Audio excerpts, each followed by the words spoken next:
everyone has pretty much been anticipating for patch 1.10 to drop. It didn't drop today, it didn't drop Monday. At this point, who knows when it'll drop? But I guess quality over quantity, because you don't want 2K to rush something like this. We've seen what's been going on with all of the other patches that could have been rushed, and how when they fix something here, they take 3 steps backward and they break like 3 or 4 things. So I think it's best we just have to be patient and we just wait. But in the meantime, we have quite a few different things to discuss. We got everything from a new game mode or a new WWE game in general to people being scanned, first looks at new characters coming, and a lot of cut content. So just like always, timestamps will be in the description below, and let's just go ahead and get into it. Royce Keys has been scanned, he's done his mocap, he's pretty much ready, he's good to go, because for those of you who somehow don't know, Royce Keys will be making his WWE 2K debut, I think this summer. This will actually be his first appearance in the game since AEW Fight Forever came out in 2023. And the crazy thing about that, the 3-year anniversary of that game will actually be this summer as well, so it's kind of interesting. I think it's also kind of interesting how so many people who were in that game in the 3 years since it's come out, they are now in 2K26. You know, CM Punk, Cody Rhodes, Jade Cargill, the Lucha Bros, Aleister Black. It's like, it's actually insane. So to see how 2K will be able to take him and translate him into the game, you know, with their own twist, it's going to be really cool. We're going to finally get Royce Keys, formerly known as Powerhouse Hobbs. He's going to be making his debut, and I'm looking forward to it. And since we're speaking about debuts, WWE has recently filed a new trademark for something called Superstar Scramble, and apparently it's video game related, and I see it as a possibility of 1 or 2 different things.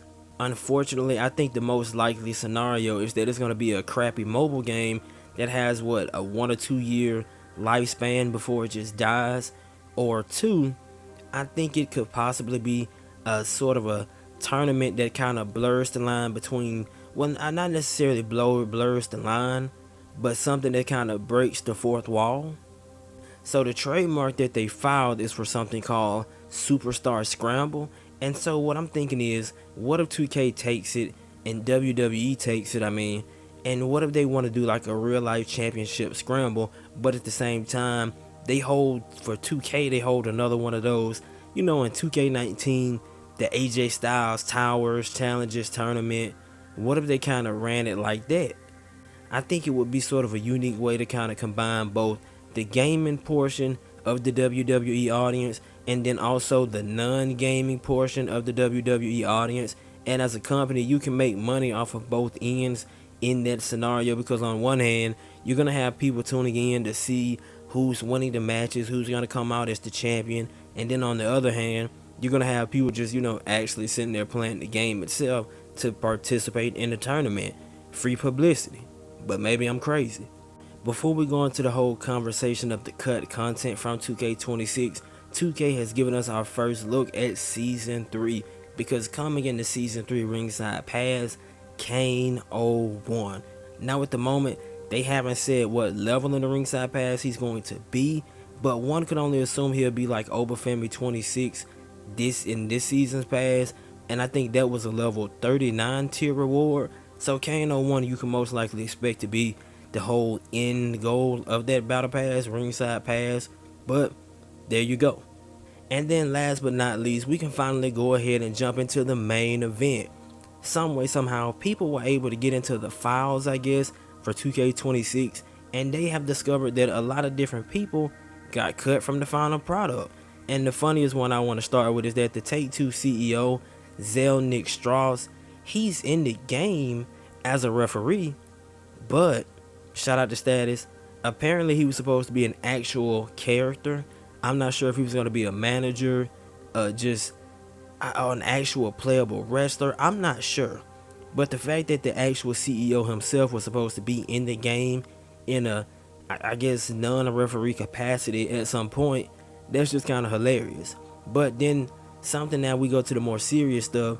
Status said that unlike previous people who, you know, have been in the games before and they have leftover data, such as Paige, Edge, Christian, Chris Jericho has an entirely new set of data. And that kind of brings the question, when everyone was doing the rumors about if he was going to return to WWE before it was announced that he was still in AEW, did 2K really seriously consider putting him in the game? I'm curious if he would have been a pre-order bonus, if he would have been DLC, if he would have been in the base game or what. That's kind of interesting.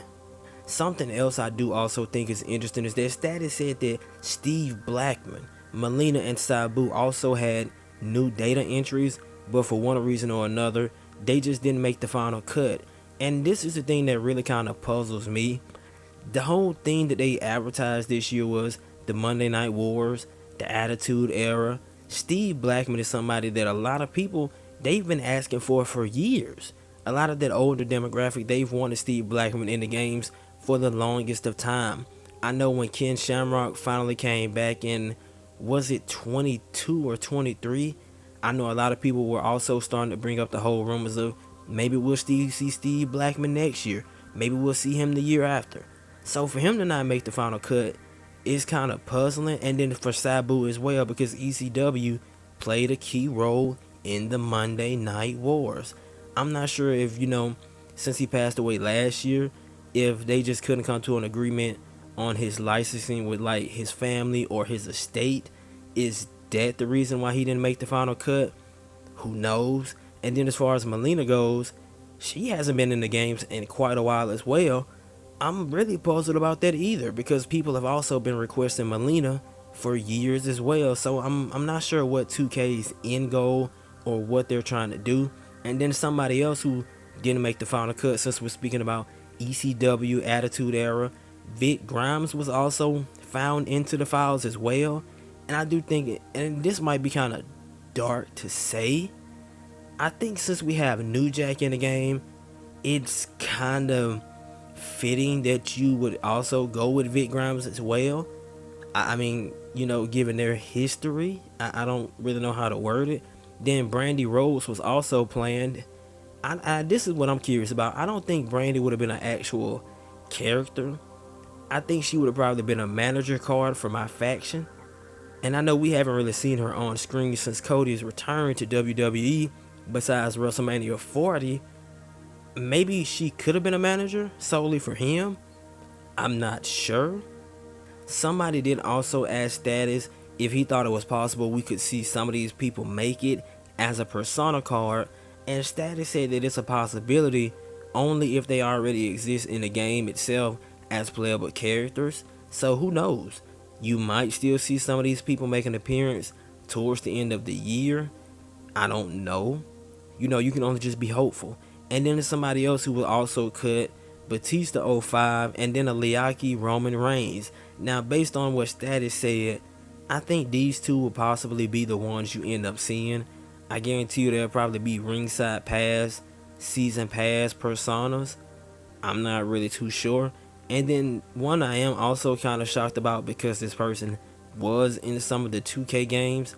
King Kong Bundy was also intended to be in the game at some point before he finally got cut. So I'm really just kind of puzzled in some more ways than one, because you got Jelly Roll in the celebrity pack this year, but then you're cutting people who should have been in the game, or would at least made more sense to have been in the game. I don't know, maybe I'm just crazy. But ultimately, I mean, it is what it is. But if this is your first time stopping by the channel, go ahead and get that leg ready. I want you to go ahead and super kick that like button, hit it with that sweet chin music. Then I want you to pick up that subscribe button, and I want you to hit it with the meanest pop-up powerbomb and slam him into the mat. But man, let me know your thoughts on everything down below in the comment section. And well, your boy signing out. Take it easy.